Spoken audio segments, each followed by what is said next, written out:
Walang tubig. Ito po si Kuya Eli. Muli na naman nawalan ng tubig sa Bella Vista Subdivision, sa Barangay Santiago General Trias, Cavite. Lagi na lang ang ganitong problema. Paulit-ulit na lang. Nakakainis na ang perwisyong dulot nito. Hello po, good evening po sa buong Bella Vista. Ito po, may problema naman tayo sa Prime Water. Buong Bella Vista po, Cluster 1 hanggang Cluster 6. Wala pa tayong tubig. Sa pagkabalita natin ay ang Prime Water hindi nagbabayad ng Meralco bill.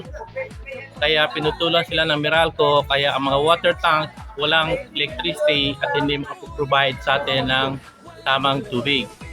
Ngayon po, we're trying to get information kung ano mga legal matters na pwede natin magawa. We're trying to contact the mayor office at saka si Cap Jojo at saka kung sino mga legal advisor dito sa Bella Vista para magawa po natin ng legal action itong ginagawa sa atin na sobrang kapahamakan sa buong residents o homeowners ng Bella Vista.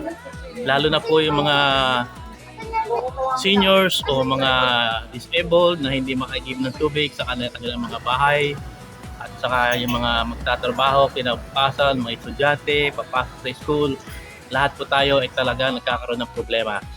Sana po ay magtugunan ng solusyon ang ganito sa maaaring maagang panahon. Thank you po. Sana naman ay makarating sa pamunuan. Tamang serbisyo lang ang aming kahilingan. Nagbabayad naman kami buwan-buwan. Kapag na-delay ang bayad, agad pinuputulan.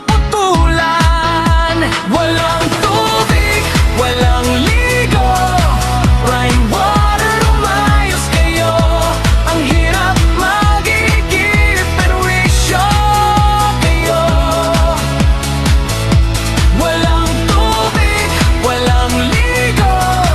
Prime Water, umayos kayo. Ang subdivision namin kawawa sa inyo. Walang tubig.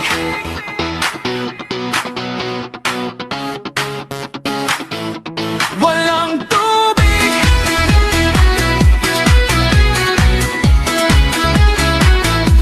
Walang tubig. Walang ligo. Prime Water, umayos kayo. Ang hirap magigip, pero wisyo kayo. Walang tubig, walang ligo. Prime Water, umayos kayo.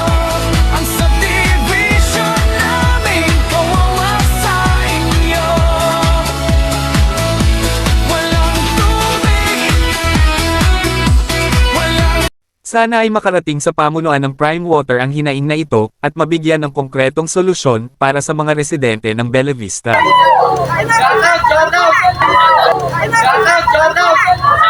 Shoutout nga naman sa Prime Water.